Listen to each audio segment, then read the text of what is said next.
All right, good evening, everyone. Welcome to Tuesday, June 3rd's Committee of the Whole meeting. I will take a roll call. Finkler. Here. Hammer. Here. Lawson. Here. Meyer. Here. Reed. Here. Relke. Here. Rostad. Here. I acknowledge this meeting was posted and noticed according to law. All right, I'll look for a motion to approve the agenda. So move. Second. All right, I got a first from Alder Meyer and a second from Alder Rolke. Any discussion? All in favor? Aye. Any opposed? Agenda approved. All right, committee minutes to file is the library from 4:15, police and fire commission from 3:19, public spaces from 5:12, and recreation from 1:13, 3:10, and 4:14. Department reports to file: the library report for 5/20 of 25 and the treasurer's report for March and April of 2025. And next is the proclamation honoring firefighter Daryl Hoffman.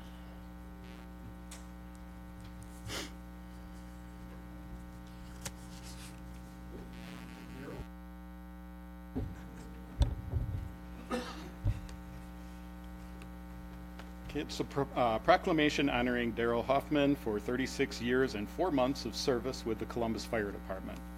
Whereas firefighter Daryl Hoffman was appointed to the Columbus Fire Department on September 10th, 1988 by the Columbus Police and Fire Commission, and whereas firefighter Daryl Hoffman served from the beginning as a firefighter for Columbus Fire Department, and whereas firefighter Daryl Hoffman retired from the Columbus Fire Department on January 7th of 2025, and whereas firefighter Daryl Hoffman has served with dedication and bravery, often placing himself in difficult and dangerous situations to ensure the safety and well-being of others in the community, as well as those that travel through. Now, therefore, be it proclaimed that I, Mayor Joseph Hammer, do hereby thank firefighter Daryl Hoffman for his dedication, hard work, and service to the Columbus Fire Department and the greater Columbus community for these past 36 years and 4 months. Dated this day, 3rd day of June 2025.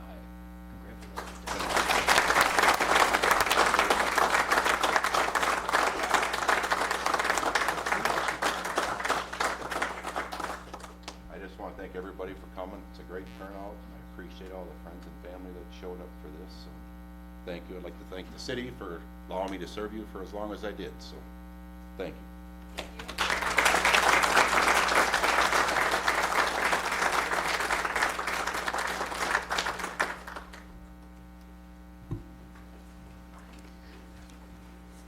All right, moving on to public comment. Do we have anybody signed up?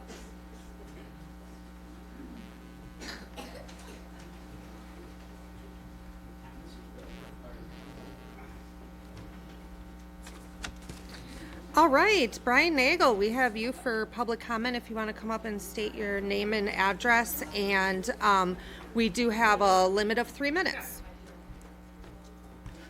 The microphone is on for you. Oh, perfect. Okay. Brian Nagel, 551 West Harrison Street. I just wanted to thank alders for District 1, Rostad and Meyer for being so responsive. I reached out to our District 1 alders to request a proclamation for the City of Columbus to recognize June as Pride Month. Since it was recognized in 2023, but then June 2024 came and went without any acknowledgement of Pride Month. Some recent comments on Facebook about the upcoming Pride in the Park celebration on June 14th suggest that not everyone understands why this recognition matters. So I wanted to take a moment to share that perspective, specifically why acknowledging Pride Month at the city level is so meaningful. Coming out is different to everyone, but there's this common misconception that it's a singular event. In reality, I think it's more of an ongoing process. Even after I came out to my family and friends, I constantly found myself in situations where I had to gauge whether I felt comfortable being open about who I was or am. It can be exhausting, scrutinizing bits of your life, filtering out parts that might reveal too much. Something as simple as talking about your weekend can become complicated if it involves your significant other. So when David and I became when David became a big part of my life, I found myself, asking and wondering, is it okay to mention him in this conversation? Will this make things uncomfortable? I faced these decisions throughout my applications to medical school, medical training, and while working with patients. And even as I became more confident, moments would arise that reminded me why that vigilance was necessary. During one of my medical school rotations, for example, a preceptor made derogatory remarks to me about a gay patient who had come into student health. Talk about not knowing your audience. And it doesn't end in the workplace. When David and I plan to travel abroad, we also have to consider what places are safe for us to travel as a couple. That extra layer of concern, of calculation never fully goes away. Now, Pride Month is, of course, about raising awareness and about advancing equality. But on a personal level, it's also about learning to be proud of every part of yourself, not just the parts that are easy to share, but the ones that you kept in the shadows. That's what pride is. It's the journey towards wholeness, toward living authentically. And by acknowledging Pride Month, the City of Columbus sends a clear and affirming message to its LGBTQ+ residents that this is a community where they are seen, respected, and safe to be who they are, without having to gauge every situation that they're in. And that message really matters, more than some might realize. Thank you. All right. New business. Number 4, discussion of resolution number 6-25 for the dissolution of the May Ward Beautification Endowment Fund. Matt.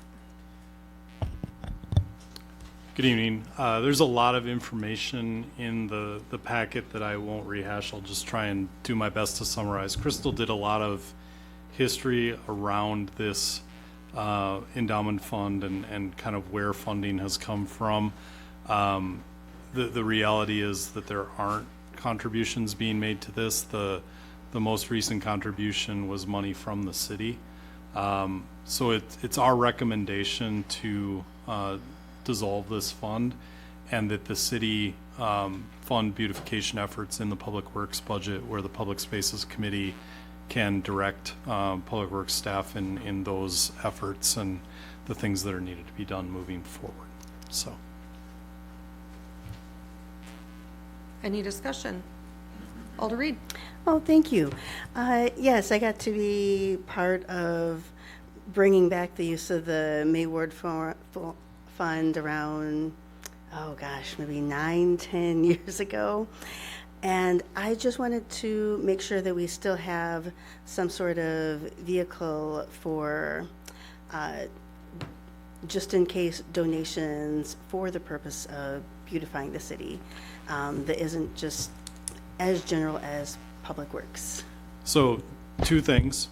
Number 1, yes, there's Fund 800 where Crystal categorizes donations to the city, including those made to the fire department or other aspects of the city, and that can be tracked for its purpose.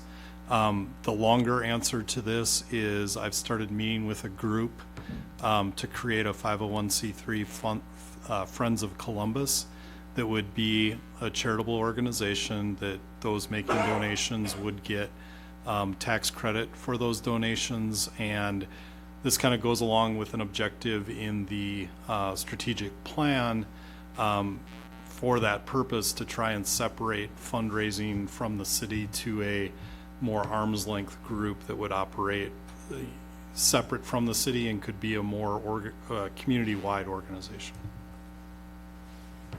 Thank you. That is great to know. Alder Meyer.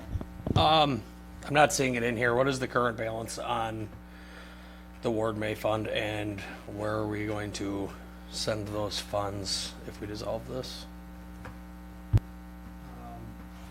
Find that information, sorry.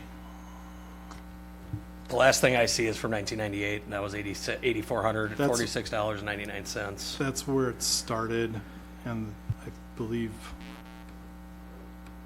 there's a summary sheet at the end of this that lists the current funding.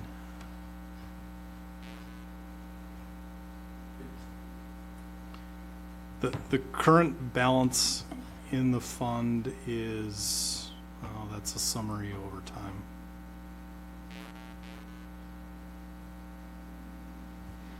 The only other option, or the only other thing I'm seeing here is $13,012.65. I guess my biggest concern is if this money was budgeted to go towards city beautification projects, how are we gonna ear note this to make sure that that is what these actually go to? What the resolution in front of you is saying is that all remaining cash from donations be retained as funds designated for the purpose of beautification. Okay. Alder Rostad? No, Marcus had my question. All right, any other discussion, or are we good moving this on? Oh, Alder Rostad? Do we want to just move the money instead of the Public Works? Can we give it to the, what beautification committee new name is? One of the efforts that I'm trying to ensure is that committees no longer have funds, that those are in, because of expenditure rules, what that puts us in a position is we have volunteer committee members responsible for buying products that essentially city staff should with the rules in place for purchasing. And so by having those funds in the Public Works budget, the intent is that they're available for efforts of the Public Spaces Committee that are providing direction and action to Public Works staff for those efforts. One of my goals is to move, we're doing, like, that group is doing a lot of, like, boots on the ground work, and my concern is with any effort like that is you make some progress and people get burned out. And to continue their efforts, and I've talked to this about that committee, I'd like to see our Public Works staff doing more of that work under the direction of the Public Spaces Committee, still allowing them to volunteer where they want, but trying to more formalize some of that work as city work. All right. Any other discussion or good moving this on? Yep. All right. Number 5, discussion of resolution number 7-25, recognizing June as Pride Month in the city of Columbus, Wisconsin. Matt. I mean, I don't know if we need anything more, but. I don't have a lot to say on this. The already know. resolution is drafted in front of you. Happy to answer any questions that you may have of staff. Any discussion? Alder Meyer. I personally want to thank Brian and David for reaching out and going about this the right way. The last several days I've opened up Facebook to the city pages with completely untrue and completely biased opinions from past council members and citizens within the city. So with this, I 100% support doing this. It is 2025. And like I said in the email to the mayor, Finkler, and our city administrator, Columbus is a much better place when we bring everybody to the table. So with that being said, I ask that we pass this in the common council. Alder Reed. Oh, thank you. I'm comfortable with the language of the resolution, and I do support it. I just had one question, concern. We are not also having a flag. I didn't see anything mentioned. That was just something that came up last time, where I was very concerned that we would then wind up flooded with lots of groups wanting their own flag.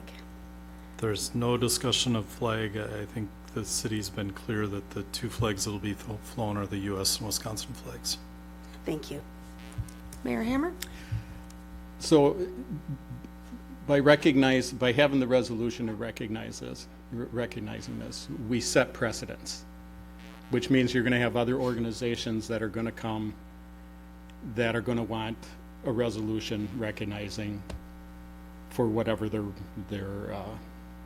organization or their community or such. So going forward, we are obliged to continue with other resolutions that are going to be brought to the table. And is this council comfortable with that happening? So.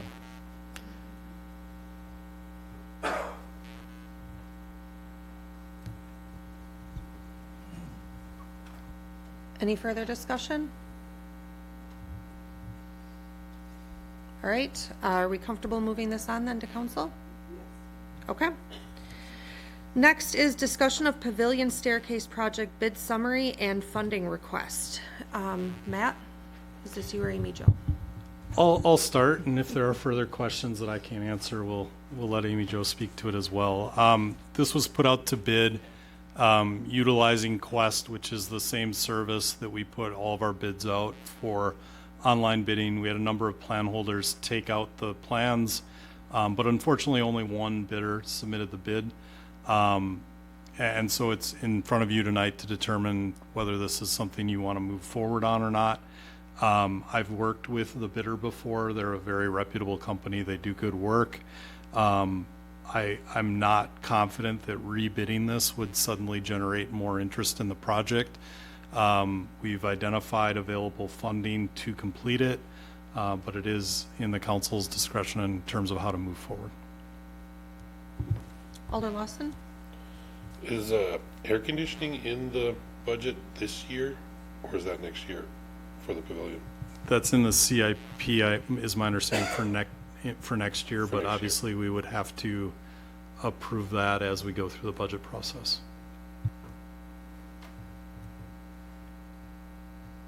Alder Meyer? I wasn't here for the budget process on this one. Did we plan on it coming in this high? Were we aware of what we were looking at with the pavilion?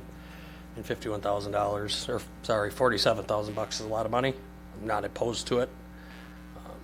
I'm just kind of wondering what the funding gap was, or if we just weren't actually planning on doing this right away. I think the challenge is, and Amy Jo can correct me if I'm wrong, I think this was initially in the 2024 capital project, and there are just some delays with staffing in terms of getting this out to bid in a timely manner, so that might be part of the increase. I also, a lot of this is guess, and ultimately it comes down to who bids the work, and a lot of times bidders will put a number down based on their schedule and what they think it's going to cost them to do, and it's never a finite science, especially when you're dealing with there's historic significance obviously to this building. There's some requirements of the project that tie into that historic, keeping that historic look of the facility. Mayor Hammer? Does this include both sets of steps? It does. Oh, I thought it was Okay. just one. Okay. Alder Rostad? Just for clarification for those at home, can you go in depth where this money for the state for Highway 89 was going to go? Just so, I mean, the big complaint is our streets, right? And now they see we're taking a reimbursement for a project that was on Highway 89, and we're sticking it into the stairs. So if we could try to clear up the mud there. I mean, I don't know that there's mud to clear up. I think that's pretty straightforward in terms of what's being done. Is the city had a contribution to the Highway 89 project, to the DOT. It was the city's portion. The DOT ended up reimbursing the city more than we anticipated in terms of my conversations with Crystal. I think Crystal was asked on the spot, do we have money? And so there was an easy answer. I also know, not getting ahead of myself, but we've budgeted money for the community center roof. And we have quotes that are significantly less.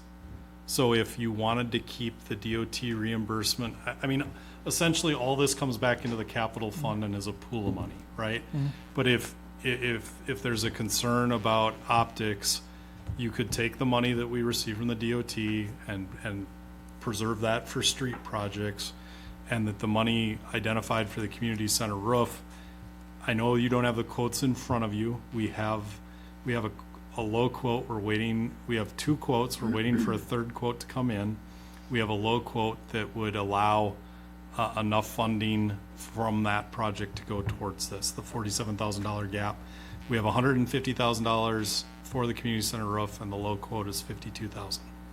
So sometimes you win, and that appears to be a win. Sometimes you lose, and that's what we have here with the pavilion staircases. So we can move forward tonight as it's stated, but we could just make an exemption that when we finalize that project, we can move the 47-1 back Yep. into that fund. Yeah. Perfect. I'm in favor of that. All right, any other discussion? No, that's okay. I'm like, I don't have the answer to that. Alder Lawson? Yeah, so just to be clear, you're in favor of utilizing the savings from the community center roof instead of the Highway 89 reimbursement? To repay the 80, I don't want to delay the project, so No, tonight, it's not like they're And I think it's paying important. this out today. The work gets paid once it's complete anyways, right? It's also important to clarify that all of that funding is from the same account line in the city budget. There's one capital expenditure fund in the general fund that pays for all those projects. Are they tracked separately? Yes, and so think about it as a big pot of money, and there's a lot of little cabinets for each little project, and we're really into the weeds and semantics. There's funding to do this project, and we can ensure that the funds being received from the DOT go to street work in the future. All right. Oh, Alder Reed? Oh, no, thank you. I love that idea to use the 89 funds right off the bat and then pay it back with assumed savings. I think that'll be fast and it sounds really fair. Any other discussion, or are we good moving this on to council? All right, next one. Discussion of ordinance 804-25, public nuisances affecting health. Matt? So this ordinance essentially addresses debris left in street and specifically focuses on grass clippings left in the street, which we know is a safety challenge for motorcycles. It's also a significant issue with nutrient loading into the watershed and impacting stormwater in our lakes, rivers, and streams. I see a lot of challenges with this in the community. I'm sure you all do as well. We'll, like a lot of ordinances, we're going to have to do public education on this to make people aware.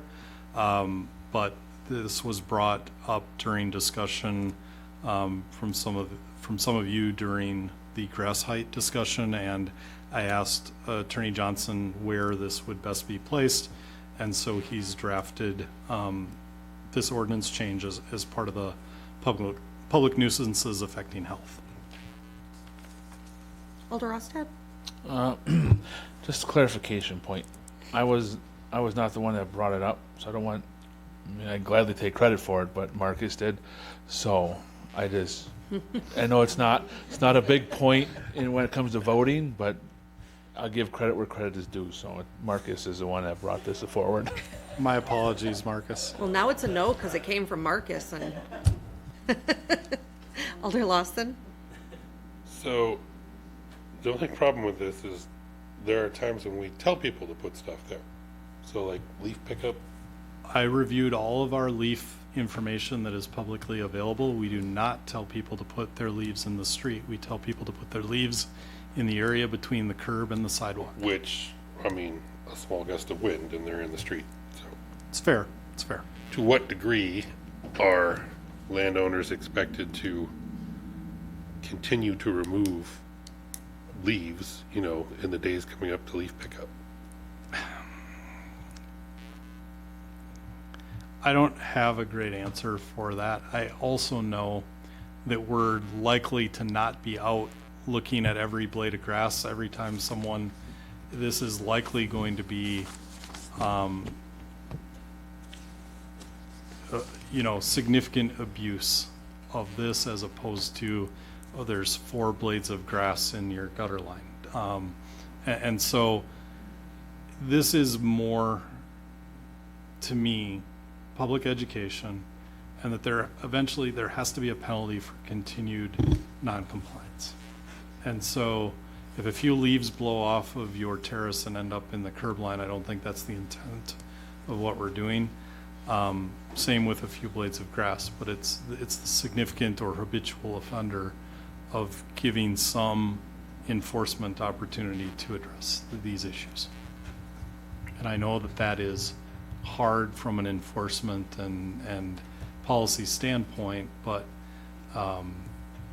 these are issues. I know that it's trivial to some, but I've spent a lot of time on the stormwater and understanding of, the phosphorus loading and all the efforts and all the expense of removing phosphorus from wastewater and all the things that have to happen there. And these are little things that everybody can do on their own to help limit that cost to the city. Mayor Hammer? So, to reiterate what Matt had said, you live within the city limits, you have a responsibility to take care of your property.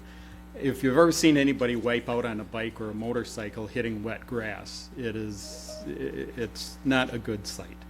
And people walking too, when the grass is left in the sidewalk and it gets wet. Again, we have a responsibility as homeowners to maintain our property, but also the streets themselves.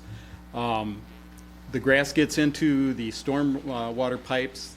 That continually builds up the more that the rain washes it down in, and hence then we will have flooding problems. So if we want to try to negate our stormwater issues, as citizens, we have to take responsibility to keep these streets clean. And it can't just all fall on the public works to do it. If you're putting stuff in the street, you need to make sure that you're cleaning up after the fact. Alder Meyer? I'm going to completely agree with the mayor on that one. The reason I brought this forward is there's been a lot of talk in the past several years about a stormwater utility. If we're not going to exercise every option before we start passing on the cost to the community, I mean, we're not doing our jobs. So with that, this is why this was brought up. This is why I came to Matt with it.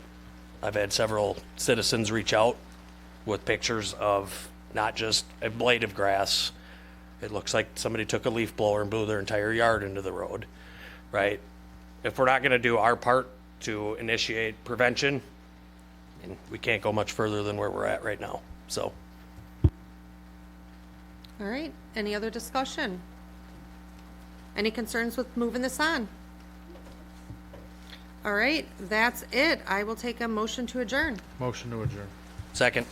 All right, we have a first from Alder Rostad and a second from Alder Meyer. Any discussion? All in favor? Aye. Any opposed? We are adjourned.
Good to go, David?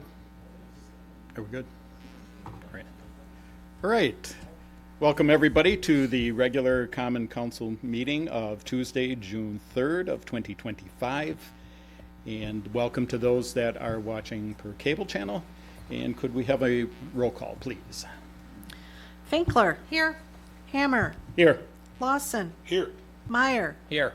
Reed. Here. Rilke. Here. Rostad. Here.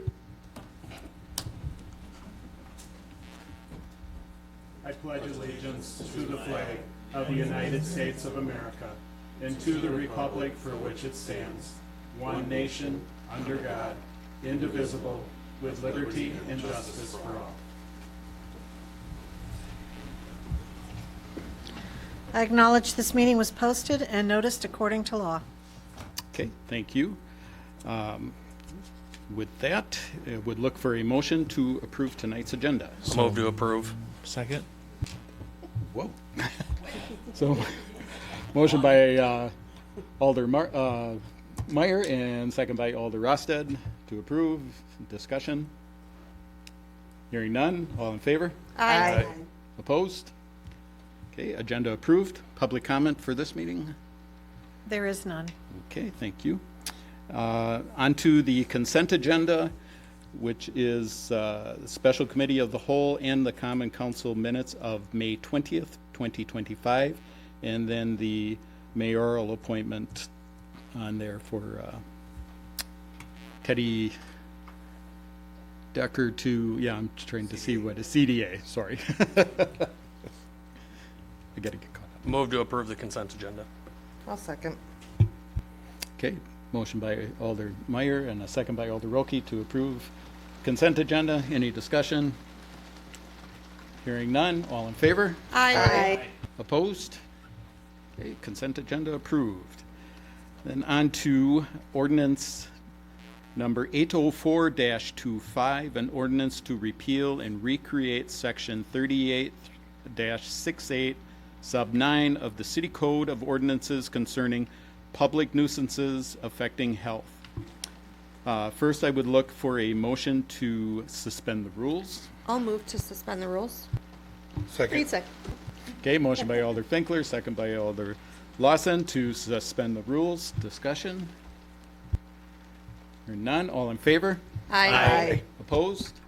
Okay, next I would look for a motion to suspend the rules.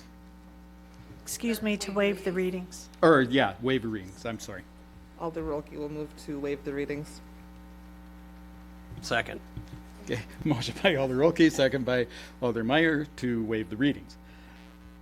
And any discussion on that? Hearing none. All in favor? Aye. Okay. Then third, I would look for a motion to approve ordinance number 804-25.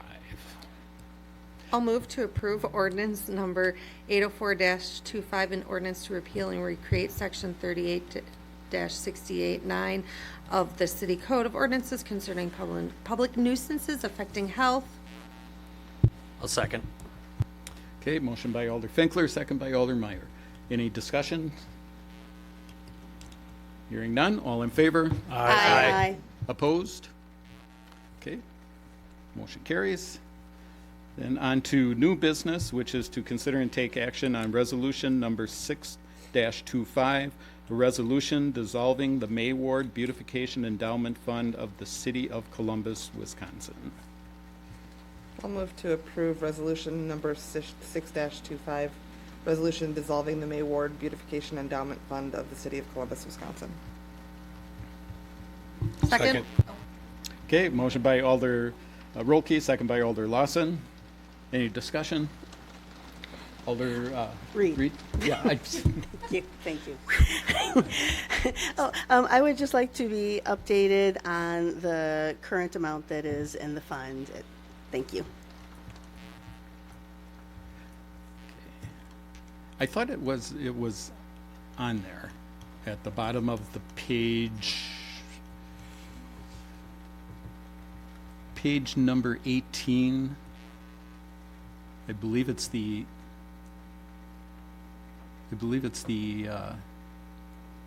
$8,693.82, but those are but there were city donations So if you look that to were the put side- into that. So if you look to the side, if you scroll down to the bottom of that report, there's a $13,000 number that I mentioned in the committee of the whole. I believe that's what the account balance total is right now. Well, I think some of that is other money that's been donated to the beautification committee. Thank you. It just sounds much higher than I. But there were city donations over the years to it. So it wasn't, 15,000 at one point, or sorry, 1,500 at one point going in every year, I thought. Is that including money that we had from like the original mural that we were going to like maybe pay somebody to do? the May Ward Fund was its own fund. Oh, okay. So, but it was used for beautification purposes. So, okay. There's $8,500 in city donations since 2018.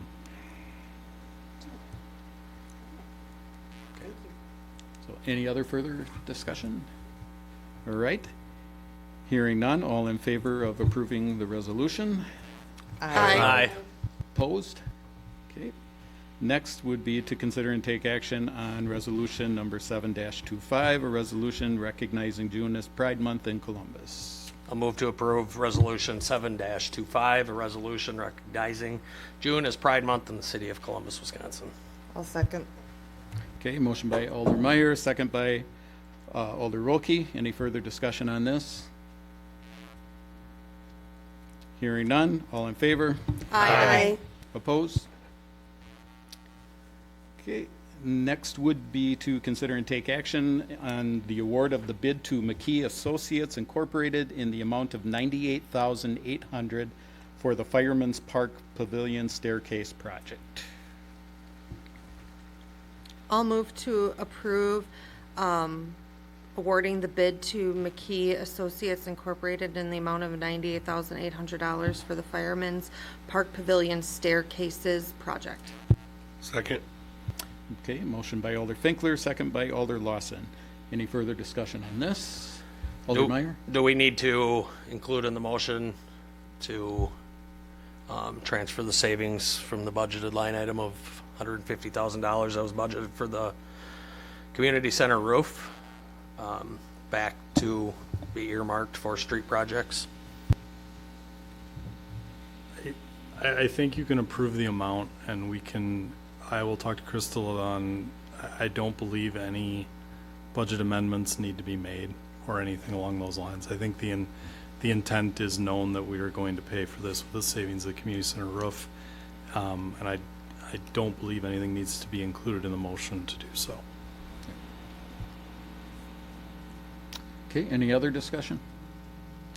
Hearing none, roll call, please. Finkler, Aye. Rostad, Aye. Meyer, Aye. Relke, Aye. Lawson, Aye. Reed. Aye.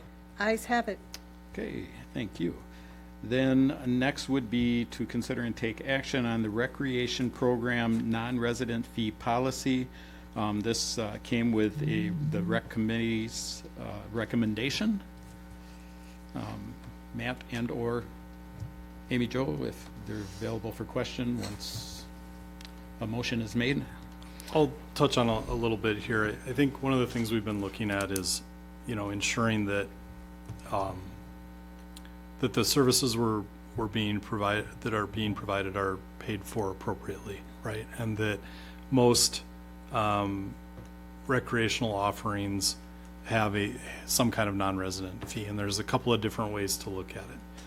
You could look at the listed fee as the discounted resident of taxpayers, and that the actual non-resident fee, when applied, is the cost maybe of actually providing the program, is another way of looking at this. I think the challenge that I didn't get a chance to talk to Amy Jo about today, but I came up when I met with the mayor and council president earlier today to go through the agenda is, what is the impact of this fee on the community centers programs that currently don't charge a fee, but by passing this would essentially add a $10 fee to their programs, which I don't think is anticipated or has been discussed by the community center committee. So I'm not directing the council, but one of the things you may want to consider tonight is whether to forward this policy for review by the Community Center Committee before taking any action on this. Alder Lawson. The policy as it's written doesn't say that you, it's not a requirement that they pay $10 more. It says First, for most programs. first we need a motion we and a don't have a second. motion. We have noticed, we can't be discussing. I'll motion that, ooh, let me think.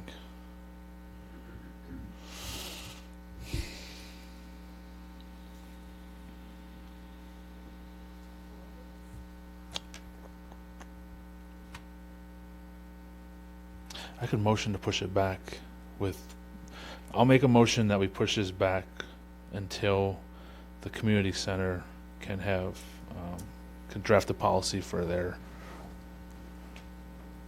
Second. Okay, motion by Alder Rosted, second by Alder Finkler. So now Alder Lawson. Yep. So as it's written, it doesn't say that all programs require $10 more for a non-resident. It says most programs.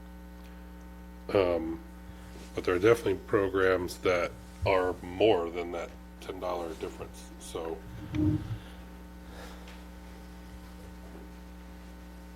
Hello. So we are currently charging all programs $10 more for a non-resident fee. We just don't have a policy in place. I mean, summer camp, that's more than $10 difference. You got me. Yeah, you're right, but I would say 90% of our programs for, like our volleyball and basketball and things like that, there's a standard fee of $10 more. I think what you're charging is probably appropriate, but I don't want to mislead people either and make it look like it's always going to be $10 more in Correct. the case that it may not be. I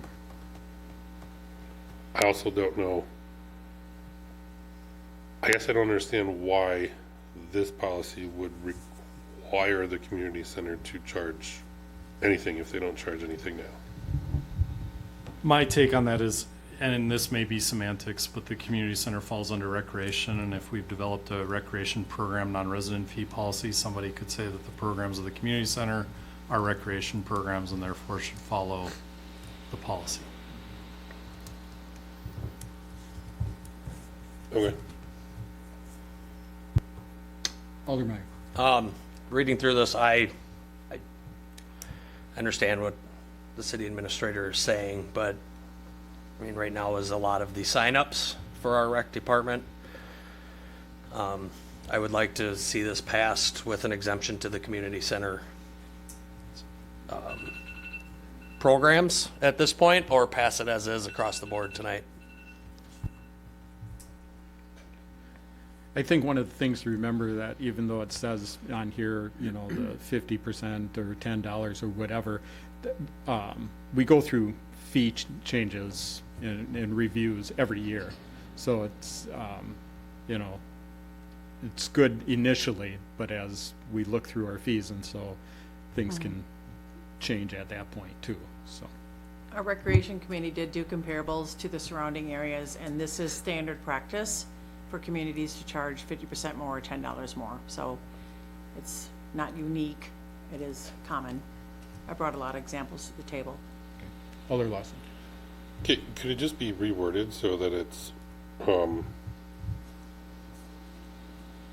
a minimum of $10? Sure. Open for suggestions.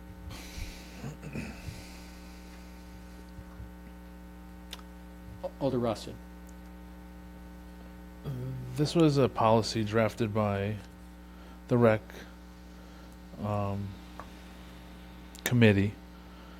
I guess if we're gonna make or suggest changes be made, I think we send it back to them to get their approval.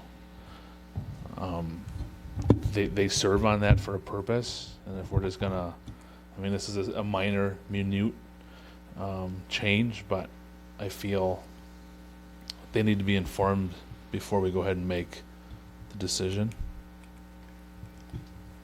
Matt? Yeah, if I could, I think it's important to note that fees for this summer programs aren't going to change by this policy being adopted tonight or not adopted.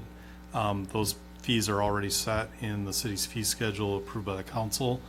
I think what this policy does is it gives staff guidance and guidelines and something to stand behind when being questioned, and that there is a formal policy. So that's what we're looking to put in place. It also helps as we set fees moving forward for the next fee schedule to ensure that everything's in compliance with policy. Alder Reed? Oh, thank you. Yeah, I was just wondering when this needs to be decided by, if we have time to push it back to recreation. I'll let Amy Jo answer as We well, have but time. I can there's put it time. on our next month's, well, Monday's meeting, the 9th. Oh, thank you. And then my other question was on the $10, 50% or $10, whichever amount is lower. Is the $10 always the maximum number? Yeah, Okay, except for summer camp, like you talked about. okay. And I will say that the Recreation Committee did do an in-depth discussion when we chose the rates for summer camp, and I don't remember exactly why we came up with those pricing, but I can find out for you if you need that. No, I think they're appropriate. Okay, thank you, Michael. Thank you. So then maybe just a tiny blurb on summer camp, maybe higher, just to have that there. Alder Rossiter? But there could be a higher fee of 10 based on who is supplying the curriculum, correct? We had that discussion in rec. If we're paying someone to put on, we can use the fencing, right? Yeah. If they set a fee, we have to adopt that fee. So it could be higher than $10. It could be higher. We have a youth enrichment learning, we have robotics and fencing that's offered this summer, and they did set their non-resident at higher rate. However, I am sponsoring the difference to bring it down to a difference of $10. So, but you are correct. Alder Meyer? I agree with Alder Rostad that the Recreation Committee put a lot of time into this, and we shouldn't be changing it. But I'm also, the point being made that the community center operates under the recreation policies is even more of a reason in my mind that we pass this tonight and we leave it as is and take the work that they put into this and approve it. Well, the original motion on the floor was to send us back, so we either amend the motion to pass this, Well, or the we go original with the motion- original. Was to move it to the community center, I thought. Not the rec committee. Right, Right. to rec, or to. Community Center Committee. So that was the original motion, so. Any other further discussion on this? Okay, Alder Lawson. I totally think it makes sense to send it back to the rec committee if they want to make tweaks to it based upon our feedback. That's typically what we do. To send it to community?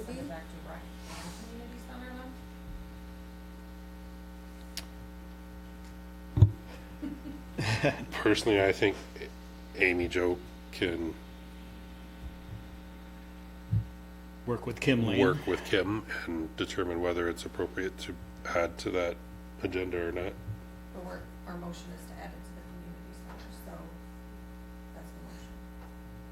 I'm saying we have. Right. So, if you want, you can vote the original motion down and then make another motion to allow Amy Jo and Kim to be in conversation. We have the current motion on the floor, so. Current motion was to send it to community center for discussion. Is there any further discussion on that particular motion? So at this point, then, all those in favor?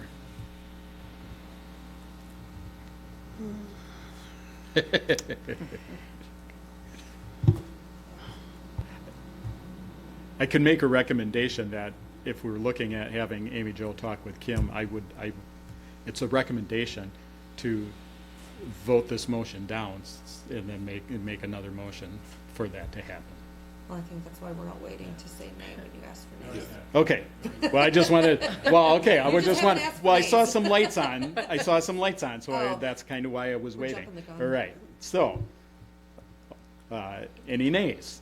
Nay. Okay, thank you. I'll make a motion to send this back to the rec committee for consideration of our